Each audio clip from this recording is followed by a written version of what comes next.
Hey guys, hi to welcome back in ವಿಡಿಯೋಗೆ. ಇವತ್ತಿನ ಒಂದು ವಿಡಿಯೋದಲ್ಲಿ ನಾನು ವಿಡಿಯೋ ಮಾಡ್ತಿರುವಂಥ ಕಾರಣ ಏನಪ್ಪ ಅಂದ್ರೆ ಅದು ಸೂ ಫ್ರಮ್ ಸೋ ಅನ್ನುವಂಥ ಸಿನಿಮಾ ಇದಕ್ಕೆ ರಿಲೀಸಿಗೆ ಹೊಟ್ಟು 5 ದಿನ ಕಳೆದಿದೆ. ಈ 5 ದಿನಗಳಲ್ಲಿ ಆ ಒಂದು ಸಿನಿಮಾ ಬಾಕ್ಸಸ್ಸಲ್ಲಿ ಎಷ್ಟೆಲ್ಲ ಕಲೆಕ್ಷನ್ ಮಾಡಿದೆ ಹೆಂಗತ್ತೆ ಅಂತ ಕಂಪ್ಲೀಟ್ ಇನ್ಫಾರ್ಮೇಷನ್ ನಾನು ಇದೇ ಒಂದು ವಿಡಿಯೋದಲ್ಲಿ ತಿಳಿಸ್ತೇನೆ. ಇದ್ರ ಜೊತೆಗೆ ಈ ಒಂದು ಸಿನಿಮಾದ ಬಗ್ಗೆ ಅನೇಕ ಪಾಸಿಟಿವ್ ರಿವ್ಯೂಗಳು ಇದೀಗ ಬರ್ತಿರುವಂಥದ್ದು ಜನರ ಕಡೆಯಿಂದ. ಏನಪ್ಪ ಅಂದರೆ ಈ ಮೂವಿ ಯಾವುದೇ ಒಂದು ದೊಡ್ಡ ಹೀರೋಗಳಿಗೂ ಕಡಿಮೆ ಇಲ್ದಂಗೆ ದೊಡ್ಡ ಆ್ಯಕ್ಟರ್ಸ್ಗಳ ಸಿನಿಮಾದ ಕಂಪೇರ್ ಮಾಡಿದ್ರೆ ಈ ಒಂದು ಸಿನಿಮಾ ಅದಕ್ಕಿಂತ ಹೆಚ್ಚಾಗಿ ನಿಂತ್ಕೊಳ್ಳುತ್ತೆ ಅಂತ ಒಂದಷ್ಟು ಜನಗಳು ಈ ಒಂದು ಸಿನಿಮಾದ ಬಗ್ಗೆ ಮಾತಾಡ್ತಿರುವಂಥದ್ದು. ಹಾಗೆ ಒಬ್ಬ ಎಕ್ಸ್ಪೀರಿಯನ್ಸ್ ನಟರನ್ನ ಇಟ್ಕೊಂಡು ಮಾಡೋದು ಬೇರೆ, ಬಟ್ ಇನ್ನೆಂದೂ ನೋಡಿರದ ಒಂದು ಕ್ಯಾರೆಕ್ಟರ್ಸ್ಗಳನ್ನ ಇಟ್ಕೊಂಡು ಈ ಒಂದು ಸಿನಿಮಾನ ಮಾಡಿರುವಂಥದ್ದು ಒಂದು ದೊಡ್ಡ ವಿಚಾರ. ಹಾಗೆ ತುಂಬ ಈ ಒಂದು ಸಿನಿಮಾ ನೋಡಿದ್ರೆ ಫುಲ್ ಎಂಟರ್ಟೈನ್ಮೆಂಟ್ ಆಗಿರುತ್ತೆ, ಮತ್ತು ಫುಲ್ ಕಾಮಿಡಿ ಫಿಲಪ್ ಆಗಿರುವಂಥ ಸಿನಿಮಾ ಇದಾಗಿರುತ್ತೆ, ಮತ್ತು ಎಲ್ಲೂ ಕೂಡ ಬೋರ್ ಅಂತ ಅನಿಸುತ್ತಿಲ್ಲ. ಪ್ರತಿಯೊಂದು ಸೀನ್ಸ್ಗಳಲ್ಲೂ ಕೂಡ ನಮಗೆ ಎಂಟರ್ಟೈನ್ಮೆಂಟ್ಸ್ ಅನಿಸುತ್ತೆ ಅಂತ ಪ್ರತಿಯೊಬ್ಬ ಜನರನ್ನು ಕೂಡ, ಅಂದರೆ ಈ ಒಂದು ಸಿನಿಮಾನ ನೋಡಿರುವಂಥ ಜನತೆಗಳು ಈ ಒಂದು ಸಿನಿಮಾದ ಬಗ್ಗೆ ಮಾತಾಡ್ತಿರುವಂಥದ್ದು ಪಾಸಿಟಿವ್ ಆಗಿ. ಸೊ ಇದೀಗ ಈ ಒಂದು ಸಿನಿಮಾದ ಕಲೆಕ್ಷನ್ ವಿಚಾರಕ್ಕೆ ಬಂದ್ಬಿಡೋಣ.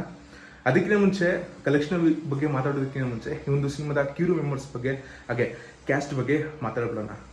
ಸೂ ಫ್ರಮ್ ಸೋ ಮೇನ್ ಕ್ಯಾರೆಕ್ಟರ್ಸ್ಗಳ ವಿಚಾರಕ್ಕೆ ಬಂದರೆ, ಈ ಒಂದು ಸಿನಿಮಾದಲ್ಲಿ ಒಂದು ಮೇನ್ ಕ್ಯಾರೆಕ್ಟರ್ನ ಪ್ಲೇ ಮಾಡ್ತಿರುವಂಥದ್ದು ನಮ್ಮ ಶನಿಲ್ ಗೌತಮ್ ಅಂತ ರವಿ ಅನ್ನೋಂಥ ಕ್ಯಾರೆಕ್ಟರ್ನ ಪ್ಲೇ ಮಾಡ್ತಾ ಇದ್ದಾರೆ. ಹಾಗೆ JP ತುಮ್ಮಿನಾಳ್ ಅಂತ ಅಶೋಕ್ ಅನ್ನೋಂಥ ಕ್ಯಾರೆಕ್ಟರ್ನ ಪ್ಲೇ ಮಾಡ್ತಿರುವಂಥದ್ದು. ಜೊತೆಗೆ ಇವರೇ ಈ ಒಂದು ಸಿನಿಮಾಕ್ಕೆ ಡೈರೆಕ್ಷನ್ ಮಾಡಿರುವಂಥದ್ದು. ಹಾಗೆ ಪ್ರಕಾಶ್ ತುಮ್ಮಿನಾಳ್ ಅಂತ ಈ ಒಂದು ಸಿನಿಮಾದಲ್ಲಿ ಚಂದ್ರ ಅನ್ನೋಂಥ ಕ್ಯಾರೆಕ್ಟರ್ನ ಪ್ಲೇ ಮಾಡ್ತಾ ಇದ್ದಾರೆ. ಹಾಗೆ ಆಗಲೇ ಇಲ್ದಾಗೆ ಈ ಒಂದು ಸಿನಿಮಾನ ಡೈರೆಕ್ಷನ್ ಮಾಡಿರುವಂಥದ್ದು ನಮ್ಮ JP ತುಮ್ಮಿನಾಳ್ ಅಂತ.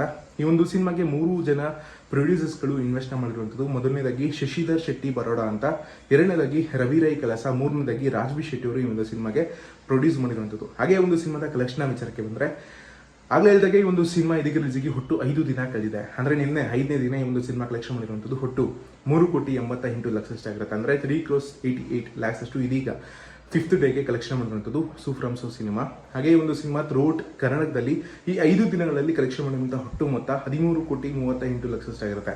ಅಂದರೆ 13,38 crores ಅಷ್ಟು ಇದೀಗ ಸೂ ಫ್ರಮ್ ಸೋ ಸಿನಿಮಾ ಥ್ರೂಔಟ್ ಕರ್ನಾಟಕದಲ್ಲಿ, ಅಂದರೆ ಕರ್ನಾಟಕ ರಾಜ್ಯ ಅಂತ ಕಲೆಕ್ಷನ್ ಮಾಡಿರುವಂಥ ಹೊಟ್ಟು ಮೊತ್ತ ಇದಾಗಿರುತ್ತೆ. ಹಾಗೆ ಒಂದು ಸಿನಿಮಾ ಥ್ರೂಔಟ್ ಇಂಡಿಯಾದಲ್ಲೂ ಕೂಡ ಅತ್ಯುತ್ತಮವಾಗಿ ಕಲೆಕ್ಷನ್ ಮಾಡಿರುವಂಥದ್ದು. ಥ್ರೂಔಟ್ ಇಂಡಿಯಾದಲ್ಲಿ ಈ 5 ದಿನಗಳಲ್ಲಿ ಕಲೆಕ್ಷನ್ ಮಾಡಿರುವಂಥ ಹೊಟ್ಟು ಮೊತ್ತ 15,39,00,000 ಅಷ್ಟು ಕಲೆಕ್ಷನ್ ಮಾಡಿದೆ. ಅಂದರೆ 15,39,00,000 ಅಷ್ಟು ಈಗ ನಮ್ಮ ಸೂ ಫ್ರಮ್ ಸೋ ಸಿನಿಮಾ 5 ದಿನಗಳಲ್ಲಿ ಥ್ರೂಔಟ್ ಇಂಡಿಯಾದಲ್ಲಿ ಕಲೆಕ್ಷನ್ ಮಾಡಿರುವಂಥದ್ದು. ಐ ಹೋಪ್ ನಿಮಗೆ ಈ ಒಂದು ವಿಡಿಯೋ ಇನ್ಫಾರ್ಮೇಟಿವ್ ಆಗಿತ್ತು ಅಂತ. ಇನ್ಫಾರ್ಮೇಟಿವ್ ಆಗಿದ್ರೆ ಮಾತ್ರ ಮಿಸ್ ಮಾಡೋ ಲೈಕ್ ಮಾಡಿ, ಶೇರ್ ಮಾಡಿ, ಕಮೆಂಟ್ ಮಾಡಿ ಅಂತ ಹೇಳ್ತಾ ಸಿನಿಮಾ ಮತ್ತೆ ಮುಂದಿನ ವಿಡಿಯೋದಲ್ಲಿ ಬಾಯ್.